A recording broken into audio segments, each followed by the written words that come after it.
When the alarm started blaring, everyone panicked. Customers fled, cashiers froze in fear. But security guard Robert remained calm. Because he had faced much worse situations than this, the tactics he learned at the FBI would now serve him in civilian life. The robbery attempt would reveal Agent Kane's true identity.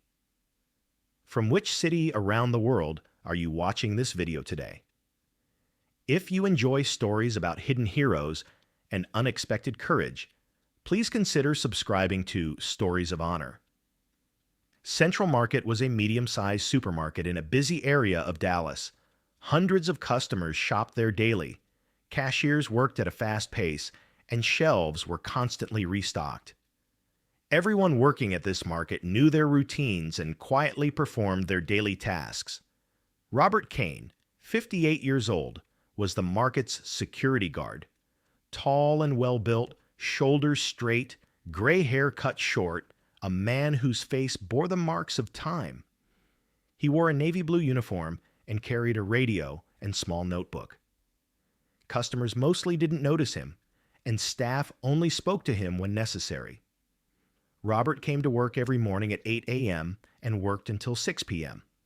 He would quietly walk around the store, check entrances and exits, and watch for suspicious behavior.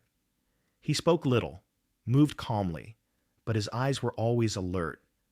Most people saw him as just an elderly security guard. But Robert Kane's story was much deeper than that. From 1985 to 2010, he had served as a special agent in the FBI.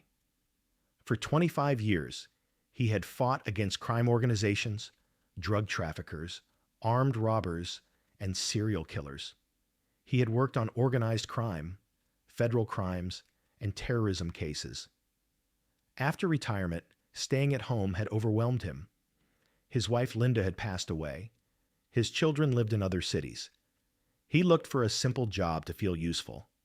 The security position at Central Market seemed perfect. No excessive responsibility, no excessive stress, just simple protection work.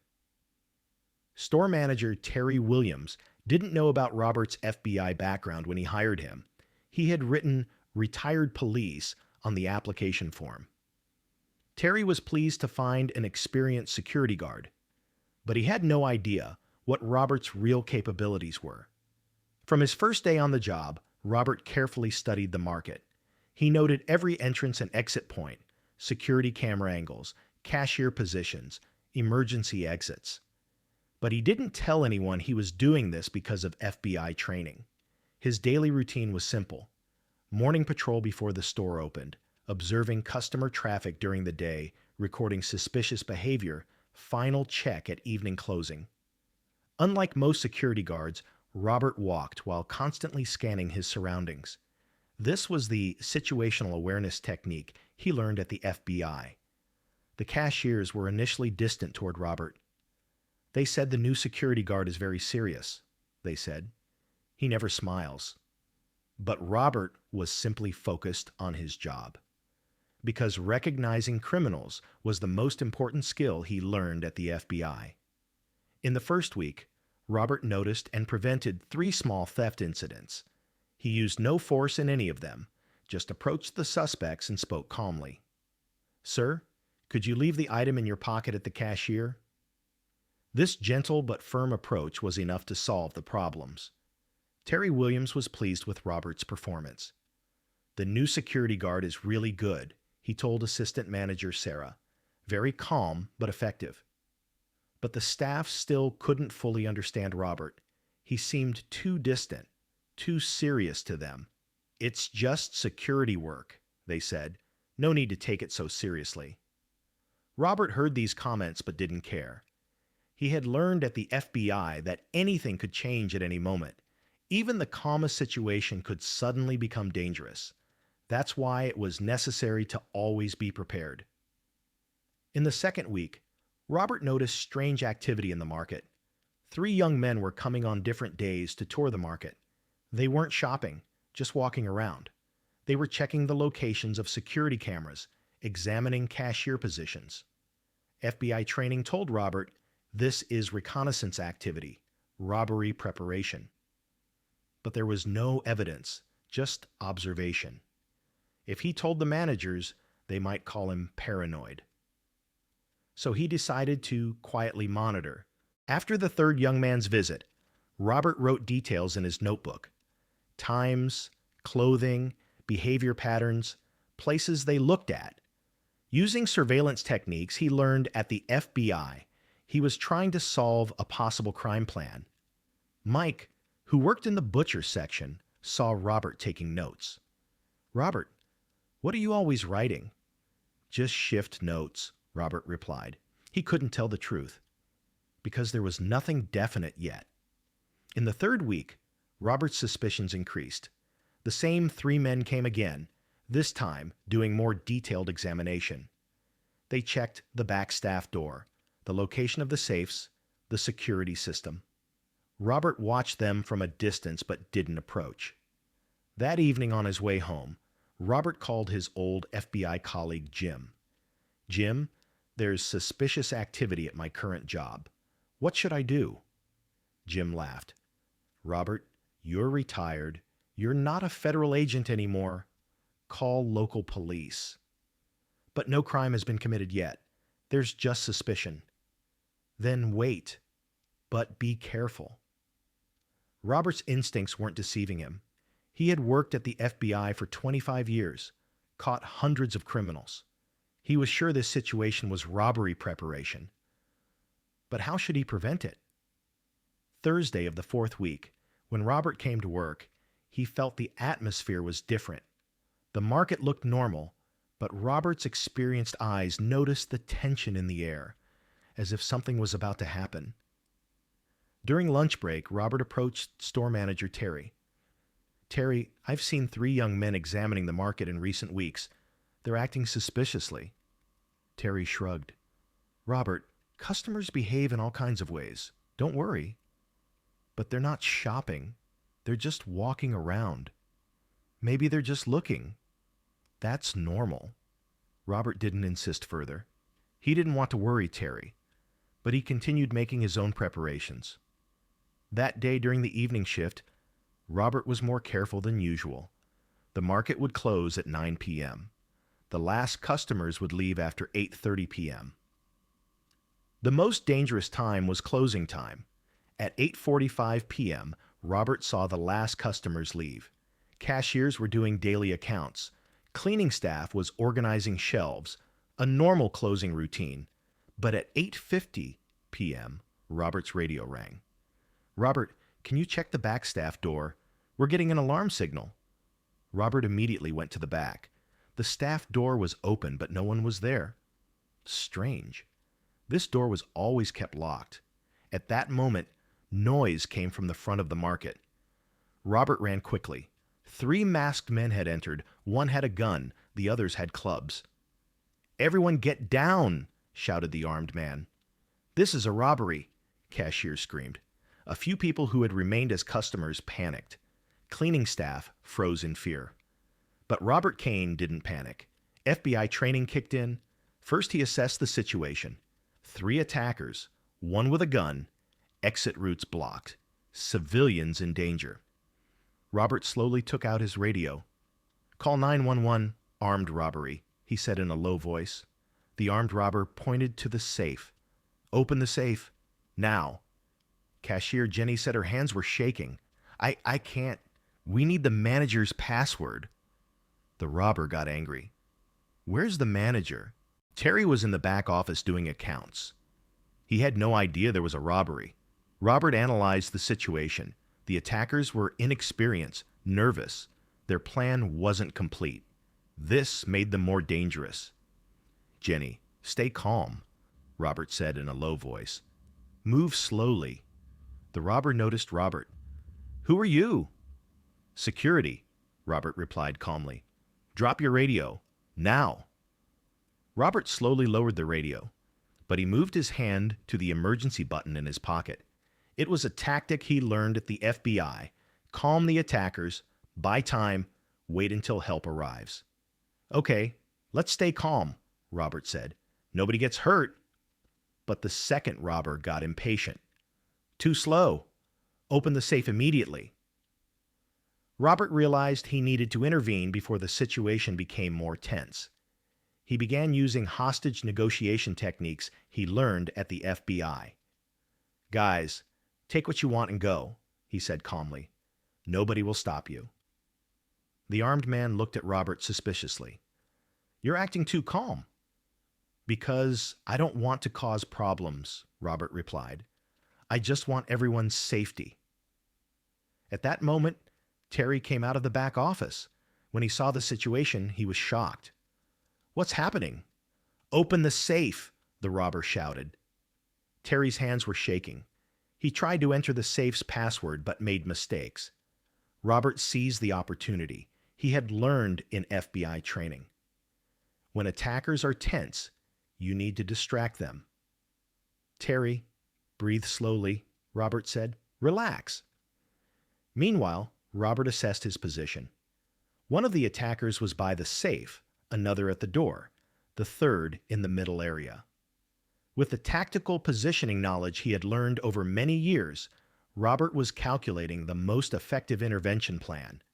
The armed man was getting angry. "Too slow. Hurry up." Robert's experience told him, the situation is getting worse.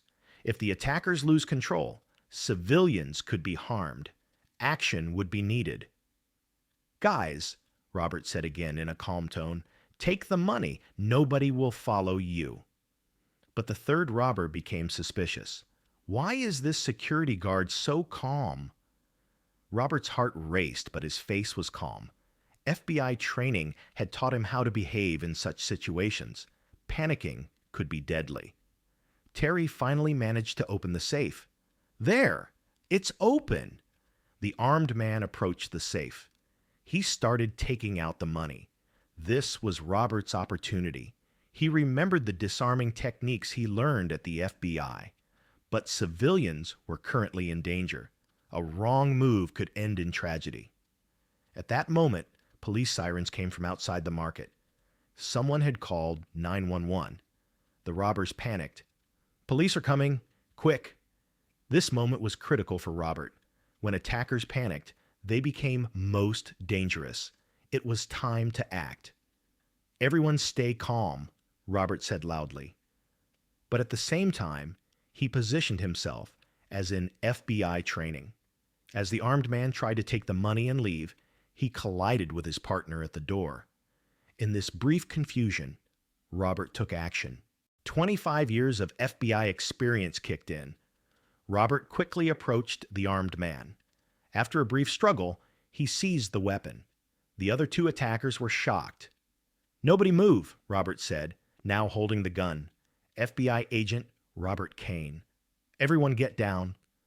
The attackers froze. Cashiers were amazed. "FBI?" Jenny whispered. Robert professionally brought the attackers under control. When police arrived, the situation was completely under control. Police Officer Johnson approached Robert. "Who are you?" "Retired FBI agent Robert Kane," Robert said, showing his FBI badge.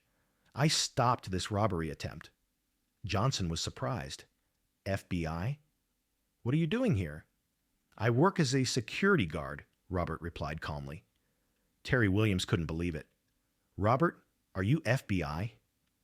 "Retired FBI," Robert corrected. "I served for 25 years. Everyone was shocked. Market staff, customers, even police officers started looking at Robert differently. Jenny approached Robert. "Are you really FBI?" "I am," Robert replied humbly, "but now I'm just a security guard." That night, the robbery attempt made the news. All local channels covered the story with the headline, "Retired FBI Agent Prevents Market Robbery." The next day, when Robert came to work, the atmosphere had completely changed. All staff looked at him with respect. Customers recognized him and wanted to take photos. "Agent Kane," Terry said, "you saved all our lives last night." "I just did my job," Robert replied modestly. "But we thought you were just a security guard." Robert smiled. "I am a security guard. My FBI background is just experience." Throughout that day, Robert received much more attention than usual. Staff asked him questions. What was it like at the FBI? How many criminals did you catch? Why did you retire? Robert answered patiently, but didn't give too many details. FBI is a very special job, but now I'm here, and I'm happy here. Cashiers now treated Robert differently. Agent Kane, can we get you something? They asked. You can just call me Robert, he said. I'm still the same person. But the truth was, Robert was no longer just a security guard at the market. He was a protective, experienced, reliable FBI veteran. On the weekend, the regional manager came. Agent Kane, we have a special offer for you. Security chief position for the company. Better salary, more responsibility. Robert thought. Thank you, but I'm happy here. This market is my home now. The staff was pleased with Robert's decision to stay. Now they felt safer. A month later, another security incident occurred. This time, not theft, but a missing child case. Little Emma had lost her mother. Robert applied missing person protocols he learned at the FBI. He systematically searched the market, examined security cameras, talked to customers. He found Emma in 20 minutes. She was hiding in the toy section. Emma's mother thanked him, crying, "You're like an angel." Robert smiled as he returned the girl to her mother. These moments were among the most meaningful moments of his FBI career. That evening at home, Robert thought about his old FBI days, federal crimes, big cases, media arrests. But now, these small victories he experienced at Central Market made him happier. The phone rang. His old FBI partner, Mike, was calling. "Robert, I saw you on the news. You prevented a market robbery." "Yes, old habits," Robert laughed. "Are you thinking of coming back?" "You could work as a consultant." Robert paused. "No, Mike. I'm settled here now. I serve people differently. Market security? You were a federal agent. And now I'm a store protector. Both are important." Mike laughed understandingly. "You were always different, Robert, but it's important that you're happy." Months passed. Robert had become an indispensable part of Central Market.